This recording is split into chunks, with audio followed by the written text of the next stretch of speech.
ช่องทำเป็นทีมนะครับทั้ง Facebook ทั้ง YouTube ต่างๆเนี่ยได้ช่วยส่งกำลังใจกันเด้อนะเพราะว่ารายการ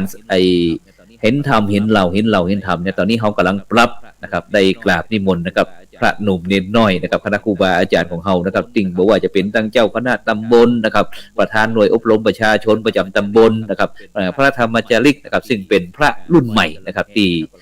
ไฟกำลังแหงนะครับกำลังสู้กับ0 องศาอยู่เนี่ยครับฉะนั้นก็โดยเฉพาะนะครับอย่างที่ท่านอาจารย์ปลัดจตุพรนี่ก็เช่นเดียวกันกับรักษาการเจ้าคณะอำเภอเจ้าคณะตำบลนะครับแล้วก็เปิ้นก็ยังเป็นประธานหน่วยอบรมประชาชนประจำตำบลตัวนะครับฉะนั้นระวังการเผยแพร่พุทธศาสนาหรือว่าในการสาธารณสงเคราะห์นะครับซึ่งก็จะมีความแตกต่างกันไปครับฉะนั้นก็เขาจะไปที่อำเภอเมืองไปที่ท่านอาจารย์ปลัดจตุพรนะครับด็อกเตอร์ก่อนนะครับว่าในการที่เขาเป็นพระสงฆ์นะครับหรือว่าเป็นประธานหน่วยอบรมประชาชนประจำตำบลนะครับในเมืองนะครับมันได้ทำหน้าที่จะได้พ้องครับที่ในเมืองในอำเภอเมืองเชียงใหม่ของเขาเนี่ยครับผมครับจ้ะครับครับผมฟังท่านทั้งสองรูปนี่ก็บรรยากาศแตกต่างกันเนาะครับผมคนละเรื่องเนาะคนละเรื่องครับผมก็อำเภอเมืองก็เป็นยุคโควิดเนาะอาจารย์ตั้งแต่ปี62 63 64มานี่ก็สถานการณ์เปลี่ยนไป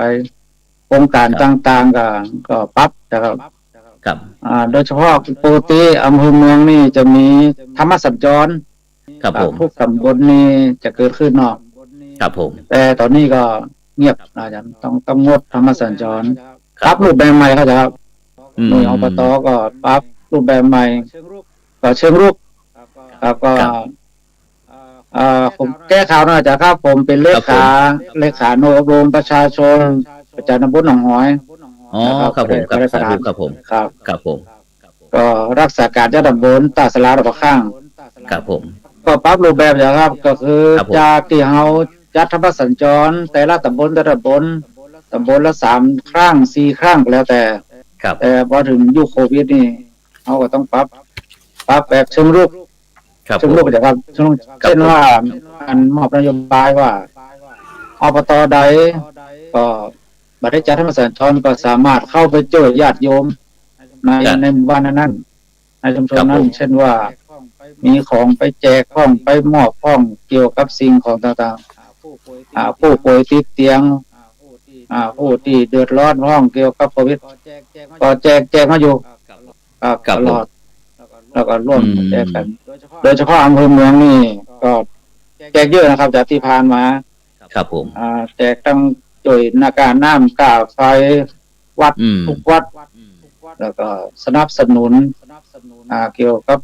ของอาหารการกินหลายๆอย่างอยู่ครับผมครับผมแล้วก็อย่างที่อย่างโควิดในอำเภอเมืองของเฮานี่เนาะครับเนาะ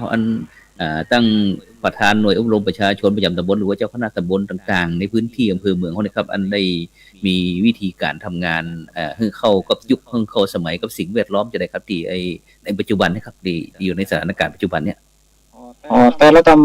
อำเภอนี่ก็ได้มอบหมายก็ได้มีนโยบายว่าพระกีฬานุปถากครับผมเพราะตอนนี้พระกีฬานุปถากนี่มีอยู่ทุกตำบลครับผมตำบลอย่างน้อย2 รูป 3 รูปตอนนี้ผมเป็นประธานพระกีฬานุปถากอำเภอเมืองก็พยายามให้มีทุกวัดมีทุกวัดถ้ามีกิจกรรมในตำบลนั้นก็ให้พระกีฬานุปถากเข้าไปดูแลหรือว่าติดโควิดก็เข้าไปประสานเบื้องต้นนะครับโดยร่วมกับอสมสาธารณสุขแล้วก็ส่งมาที่อำนาจส่วนอำเภอเมืองแล้วก็จะได้ประสานด้วยกันครับผมอาจารย์ครับขออนุญาตถามสักน้อยหนึ่งครับว่าบรรดาท่านผู้ฟังท่านผู้ชมอาจจะยังบ่ฮู้จักก็ได้ครับว่าอันภาคีฬานุปถากนะครับคืออันหยังเนี่ยครับมีหน้าที่จะใดครับภาคีฬานุปถากก็คือหมอพระนะครับหรือว่าพระอสวครับก็คือเป็นเบื้องต้นเนาะจ้ะครับเบื้องต้นดูแลพระภิกษุที่ได้รับความเดือดร้อนกับเจ็บป่วยป่วยติดเตียงก็ดี เกี่ยวกับโรคภัยต่างๆนี่คือไปช่วยอ่าก็มีทุกตำบลนะครับแล้วก็จะมีเวลาอบรมนี่ก็ทางอำเภอก็ได้สนับสนุนเรื่องงบประมาณเรื่องค่ารถค่าเข้าอบรมค่าอย่างนะครับอ๋อครับผมครับสนับสนุนเราก็หาอุปกรณ์ในการเกี่ยวกับภาคกีฬาได้ไปไว้ครับครับฉะนั้นก็ถ้าอู้กันง่ายๆก็ถ้าตั้งบ้านตั้งโลกตั้งบ้านเมืองเปิ่นมีอสมอาสาสมัครสาธารณสุขประจำหมู่บ้านนี่นะครับเนาะตั้งวันเขาก็มีพระอาสาสมัครอาสาสมัครสาธารณสุขประจำวัดนะครับเนาะครับอสวอสมครับผมครับกีฬานุบาลนี่ก็ต้องผ่านการฝึกการอบรมมานะครับจังครับยกเว้นห้ามฉีดยาครับอ๋อแบบว่าพระอสวนี่ก็คือเป้าหมายก็คือเรื่องการอุปถัมภ์อุปถากดูแลพระสงฆ์องค์เจ้านะครับเนาะใช่ครับใช่ครับเวลาหลวงปู่ครูบาอาจารย์ต่างๆเฒ่าชะแลแก่ชรามานะครับมันบอกใครมีลูกหลานก้าอย่างก้าก็ใจพระอสวนี่นะครับดูแลเนาะแล้วก็นอกจากนั้นก็ยังไปช่วยงานเวลาคณะสงฆ์มีงานครับก็ตั้งจุดคัดกรองครับแม่นนะโอ้ครับยังสอบนักธรรมสอบบาลีครับอบรมต่างๆจะครับก็อาศัยภาคกีฬานุปถัมภ์ครับทำหน้าที่กันตอนนี้ก็มีโครงการต่อจะครับโครงการต่อเนื่องก็คือจะให้ภาคกีฬานุปถัมภ์เนี่ยไปประกบพระที่ผู้ป่วยติดเตียงนะครับกำลังสำรวจตอนนี้ว่าสมมุติว่าวัดกอเนี่ยมีพระผู้ป่วยติดเตียงนะครับแล้วจะมีพระอสวเนี่ยพระเขาเนี่ยเข้าไปประกบไปดูแลครับไปดูแลไปอย่างต่างๆครับอำนวยความสะดวกครับครับผมครับสาธุครับผมจากนั้นเราเมื่อได้ยินพระทั้งในเมืองเรานะครับในหมู่บ้านเราในเรื่องที่นี้เราไปพระประจำชายแดนพ่องครับพระธรรมจาริกนะครับไปที่ท่านอาจารย์ดร.นะครับพระดุลเมธีพัฒโทนะครับจากโครงการพระธรรมจาริกส่วนภูมิภาควัดศรีสุดาของเขาครับท่านอาจารย์ครับได้ยินบอกว่าอันเรื่องการเจ็บเป็นเย็นไข้นะครับตึงโควิดพ่องบอกตึงไข้วัดใหญ่พ่องได้ครับเราได้ยินตั้งในเมืองแล้วนะครับแล้วก็ถ้าเขาไปแถวชายแดนหรือว่าแถวชนบทของเขานะครับที่พระธรรมเป็นสถานที่ที่พระธรรมจาริกของเขาได้ไปปฏิบัติงานนะครับเขามีเจ้าหน้าที่หรือว่าพระอสวอย่างนี้ได้ดูแลพระสงฆ์องค์เจ้าหรือว่าได้อำนวยความสะดวกคือคณะสัตยาญาติโยมผมก็ครับท่านอาจารย์ครับครับผมก็ต้องขอชื่นชมคณะสงฆ์นะครับที่ได้ทำโครงการภาคกีฬานุปถากซึ่งโครงการภาคกีฬานุปถากเนี่ยโครงการพระธรรมจาริกเนี่ยอบรมไป2รุ่นนะครับครับผมอ๋อครับผมโดยคณะสงฆ์ก็เกื้อกูลโครงการธรรมจาริกก็จัดพระธรรมจาริกมาอบรมพระกีฬาเป็นพระกีฬานุปถากใน2รุ่นครับผมกับอาจารย์พระครูวีก็เป็นพระกีฬานุปถากเหมือนกันนะครับครับผมพระกีฬานุปถากครับผมก็ต้องขอชื่นชมอันนี้อันดับ1เลยก็คือตอนนี้คือธรรมจาริกเฮาที่ไปเผยแผ่พุทธศาสนาบนดอยส่วนมากเนี่ยจะอยู่วัดละ1รูปหรืออาสมละ1รูปเนี่ยครับผมดังนั้นระดับแรกเลยคือพระถ้ามีความรู้ในเรื่องของการดูแลสุขภาพการปฐมพยาบาลการช่วยเหลือตัวเองในเบื้องต้นเนี่ยมันก็จะลดเพราะว่าลดการพึ่งพาทางหน่วยพยาบาลต่างๆทางโลกน้อยลงและอีกอย่างคือพระเอาอยู่บนดอยเนี่ยหมู่บ้านบนดอยเนี่ยส่วนมากมันอยู่ไกลโรงพยาบาลท่านอาจารย์ครับอยู่ไกลโรงพยาบาลการจะเดินทางมาครั้งใช้เวลาเป็นวันดังนั้นพระที่มีความรู้เรื่องของการปฐมพยาบาลก็ตามการดูแลรักษาการช่วยเหลือเบื้องต้นนะว่าพระกีฬานุปถากคือการไปช่วยเหลือเบื้องต้นด้านการพยาบาลกับคนเจ็บคนป่วยชาวบ้านเนี่ยเขาต้องช่วยทั้งพระเขาต้องช่วยทั้งโยมที่ผ่านมาคณะธรรมเล็กก็ปฏิบัติเรื่องของการพยาบาลเนี่ยทั้งสองเลยก็คือในส่วนของพระที่เขาบ่สบายบนดอยเนี่ยเขาก็ดูแลกันคือเวลาเจ็บเวลาป่วยเวลาอย่างนี้เขาก็เข้าไปดูแลกันเกื้อกูลกันก็พอทำจาริกนี่มีตั้งแต่ปี08จนถึงปัจจุบัน57ปีกันอาจารย์มันจะมีพระครับปีที่57มันจะมีพระที่อาวุโสที่อายุ80ปลายเนี่ย70-80เนี่ยหรือบางรูปก็อาพาธ เจ็บป่วยต่างๆเนี่ยดังนั้นการดูแลพระสิ่งเหล่านี้คือเป็นสิ่งที่สำคัญและส่วนหนึ่งคือพระธรรมจาริกเฮาหลายรูปบนดอยเนี่ยก็นำความรู้ที่เรื่องอบรมพระคีรานุปถากเนี่ยไปใช้ในการช่วยเหลือชาวบ้านที่ผ่านมาก็เห็นหลายอาสมครับท่านอาจารย์ครับเอายาเวชภัณฑ์เนี่ยครับครั้งไปช่วยเหลือชาวบ้านเวลาเจ็บเวลาป่วยเนี่ยเขามีชาวบ้านบนดอยเนี่ยเขาเชื่อพระนะครับเชื่อพระแต่ก่อนนะครับเชื่อพระมากกว่าเชื่อหมออีกมาหาพระก่อนที่ไปหาหมอดังนั้นถ้าพระมีความรู้ในเรื่องของการดูแลสุขภาพนะครับสามารถจัดยาให้ชาวบ้านได้กินรักษาโรคต่างๆหรือใช้สมุนไพรหรือต่างๆเนี่ยถ้ามีความรู้เรื่องนี้ก็คือเอาช่วยได้เยอะอันนี้ก็คือเป็นภารกิจงานอย่างหนึ่งซึ่งอาจารย์พระครูวีเปิ้ลเป็นหัวหน้าโครงการพระคีรานุปถากในโครงการเล็กนะครับเปิ้ลมีความรู้เปิ้ลมีหลักการดีกว่าผมนักนะครับผมก็เป็นพระคีรานุปถากไป2 รุ่นนะครับ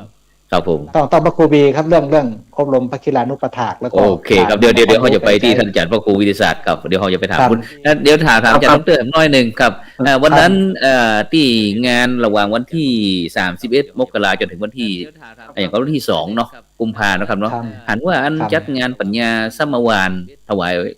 เจ้าพระคุณสมเด็จพระมหาราชมังคลาจารย์วัดปากน้ำครับเปิ้นมีความเกี่ยวข้องเกี่ยวดองอย่างกับอันพระธรรมจาริกของเฮาครับถึงได้จัดงาน50 วันถวายเปิ้นครับผมครับก็ในการมาประชุมปฐมนิเทศที่ผ่านมาท่านอาจารย์พระครูครับครับผมวัตถุประสงค์ข้อหนึ่งถือว่าสำคัญที่สุดก็คือการทำบุญอุทิศทักษิณานุปทานปัญญาสัมมวานคือทำบุญ50 วันอุทิศถวายแก่เจ้าพระคุณสมเด็จพระมหาราชมังคลาจารย์ซึ่งมีความสำคัญต่อโครงการธรรมจาริกเพราะหลวงพ่อเป็นทุติยประธานอดีตประธานธรรมจาริกรูปที่2ต่อจากเดชพระคุณหลวงพ่อสมเด็จพระพุทธชินวงศ์ซึ่งพระเดชพระคุณหลวงพ่อสมเด็จพระมหาราชมังคลาจารย์เนี่ยเพิ่นเป็นเป็นประธานธรรมจาริกเนี่ยตั้งแต่ปี2537จนถึงปี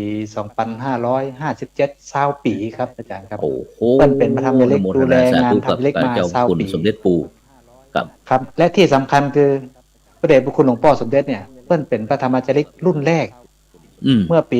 2508เนี่ยตอนเพิ่นเป็นพระหนุ่มหรือเป็นเจ้าคุณหนุ่มๆเนี่ยท่านได้เป็นสมัครมาเป็นธรรมจาริกขึ้นไปเผยแผ่พุทธศาสนากับพี่น้องชนเผ่ามงที่ภูลุมโลจังหวัดเพชรบูรณ์นะครับท่านเป็นพระธรรมจาริกรูปแรกนะครับที่ขึ้นไปเผยแผ่พุทธศาสนาและก็ท่านก็รักงานพระธรรมจาริกเกื้อหนุนเกื้อกูลงานธรรมจาริกมาโดยตลอดขณะที่พระเดชพระคุณหลวงพ่อเจ้าพระคุณสมเด็จพระชินวงศ์เป็นประธานปฐมธรรมจาริกท่านก็เกื้อหนุนเกื้องานธรรมจาริกมาโดยตลอดหลังจากนั้นก็ท่านได้เป็นประธานธรรมจาริกต่อท่านก็ดูแลขึ้นไปเกือบทุกสันดอยครับอาจารย์ครับไปทุกที่มุทนาสาธุครับเมื่อปี2547-48ผมไปเผยแผ่พุทธศาสนากับพี่น้องบ้องอยู่ที่เพชรบูรณ์เขกน้อยครับผมเขกน้อยหลวงพ่อสมเด็จเนี่ยเปิ้นไปเยี่ยมหาที่อาสมเลยครับไปจัดพิธีแสดงที่อาสมเปิ้นไปกับทุกดอยตากแม่ฮ่องสอนน่านทุกที่ไปหมดนี่ก็ถือว่าพระเดชพระคุณหลวงพ่อเจ้าพระคุณสมเด็จเนี่ยถือว่าเป็นครูบาอาจารย์เป็นของพระมหาเถระนะครับธรรมจาริกนะครับถือว่าธรรมจาริกทุกรูปเลยยกย่องเชิดชูท่านเหนือเสียรเก้านะครับบูชาท่านเคารพท่านเพราะว่าท่านคือเปรียบเสมือนพ่อแม่ที่คอยดูแลงานพระธรรมจาริกเพื่อดีตลอดมานี่ก็คือเขาก็เลยแสดงความกตัญญูกตเวทีต่อพระเดชพระคุณหลวงพ่อท่านก็เลยทำบุญอุทิศส่วนบุญส่วนกุศล50 วันน้อมถวายแด่พระเดชพระคุณหลวงพ่อท่านนะครับนอกจากเราทำที่วัดศรีดาตามอาสมบนดอยมีหลายที่ครับที่ชาวบ้านบนดอยสามารถลงมาที่วัดศรีโสดาท่านก็ชาวบ้านก็ทำบุญทำกุศลบางครั้งก็ปฏิบัติธรรมหลายอาสมครับก็เราทำด้วยจิตที่มีความกตัญญูระลึกถึงคุณของเดชพระคุณหลวงพ่อเจ้าพระคุณสมเด็จท่านนี่ก็ในที่ผ่านมานะครับครับผมครับนี่ก็อู้ถึงง่ายๆถ้างานคณะสงฆ์ในยุคนี้พศนี้นะครับสมัยนี้นะครับซึ่งบ่มีใครเกินเจ้าพระคุณสมเด็จพระมหาราชมังคลาจารย์นะครับล้วนแต่เป็นโครงการที่ เข้าถึงลูกถึงคนถึงธรรมถึงฐานแท้ๆครับโดยเฉพาะอย่างปัจจุบันที่ผมทำงานอยู่กันครับก็คือโครงการหมู่บ้านรักษาศีล 5นี่ก็เช่นเดียวกันครับนี่ก็เจ้าพระคุณสมเด็จพระมหาราชมังคลาจารย์ครับซึ่งหายากจริงๆนะครับหายากจริงๆที่พระมหาเถรของเจ้าพระคุณสมเด็จปู่นะครับมหาราชมังคลาจารย์นะครับก็ขอตั้งจิตอธิษฐาน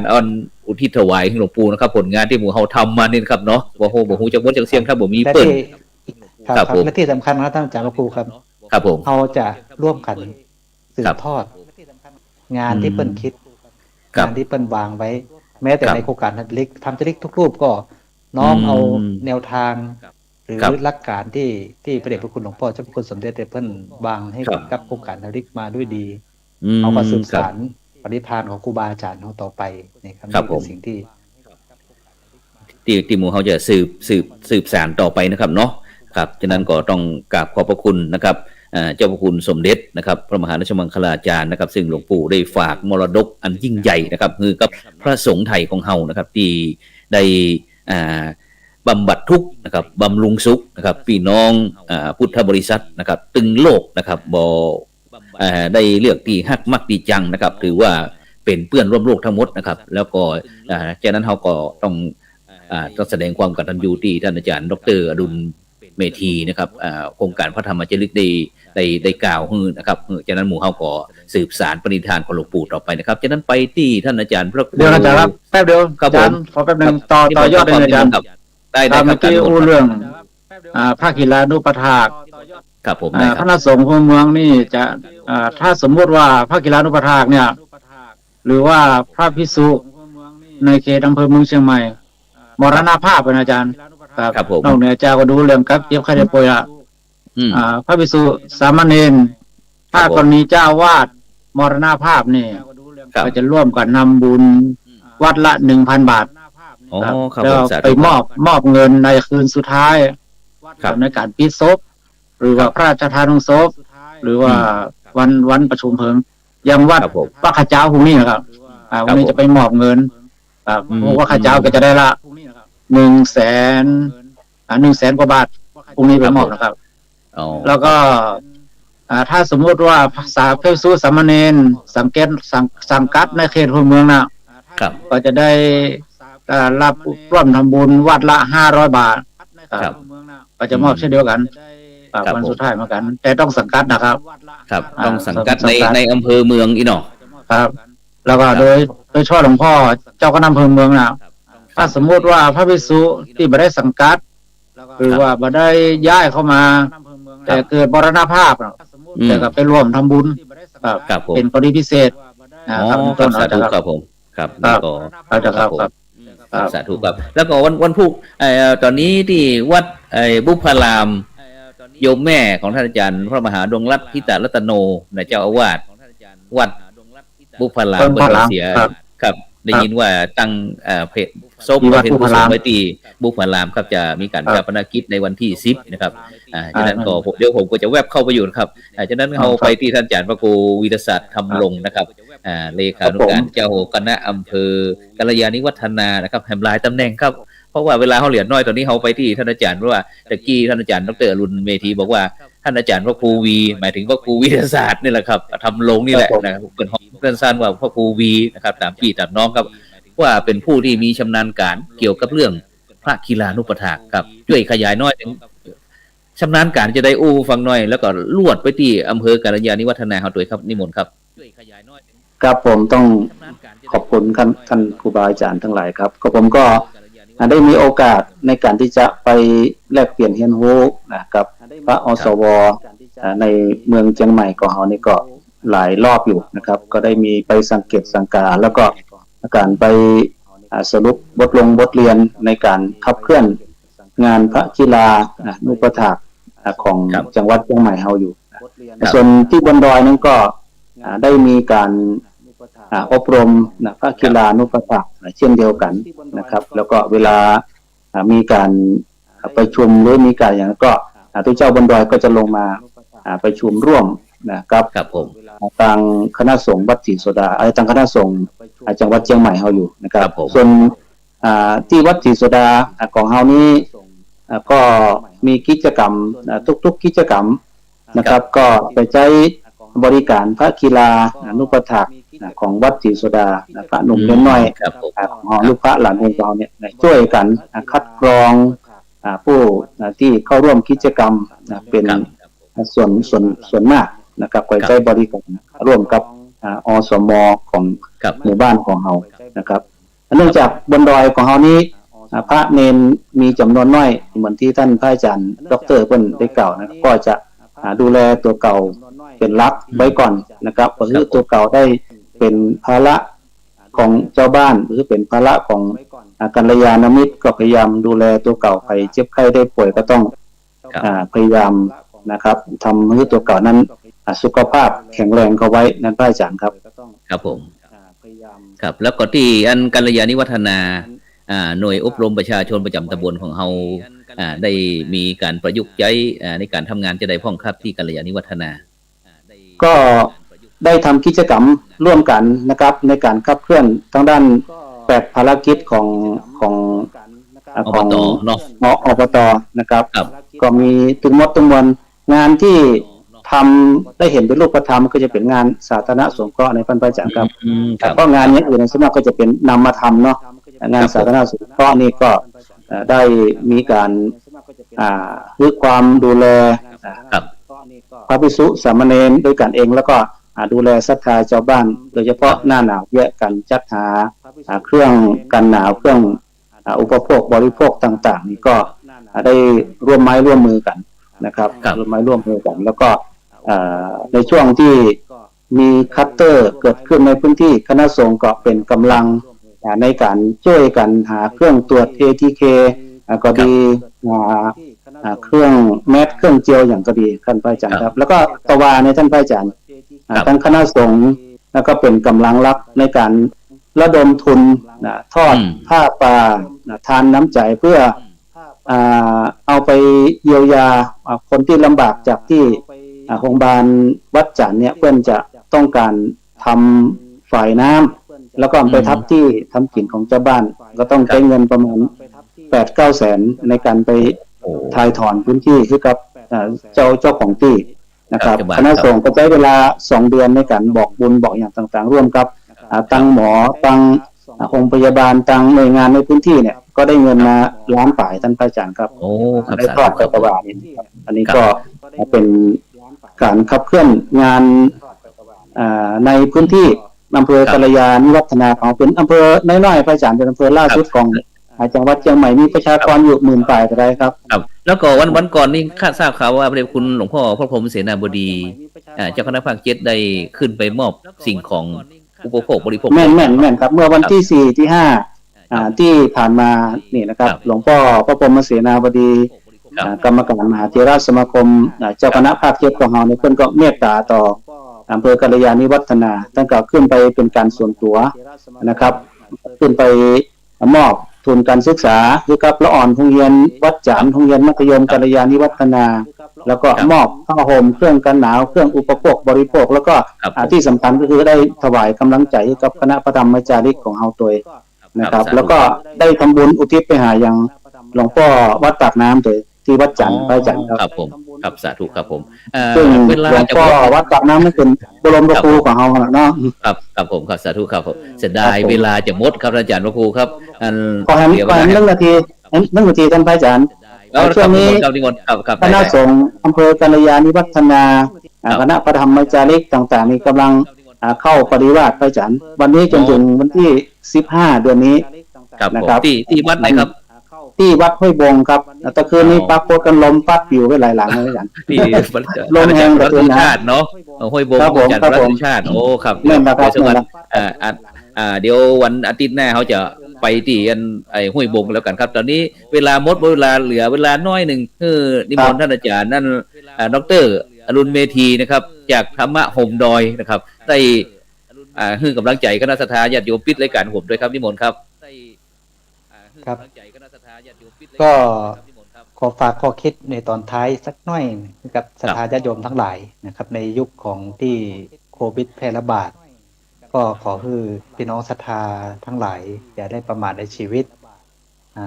จะมีคน2 ประเภทที่1ก็คือคนที่ประมาทก็คือคนที่บ่กล้าที่เงี้ยอย่างค กลัว ครับ เนี่ยนั่นก็กลัวนี่ก็กลัวบ่กล้าทำอย่าง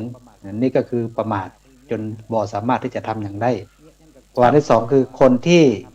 ทำไปโดยที่ไม่ได้คิดไม่ได้ระมัดระวังตัวเองไม่ได้ป้องกันตัวเองต่างๆอันนี้ก็คือประมาทในชีวิตดังนั้นขอให้เรามีสตินะครับในการดำเนินชีวิตแล้วก็ระมัดระวังป้องกันตัวเองป้องกันคนอื่นนะครับเพื่อที่จะชีวิตเราจะได้อยู่รอดปลอดภัยนี่ก็เป็นข้อคิดให้กับญาติโยมทั้งหลายแล้วก็อนุโมทนาญาติโยมที่ติดตามรายการ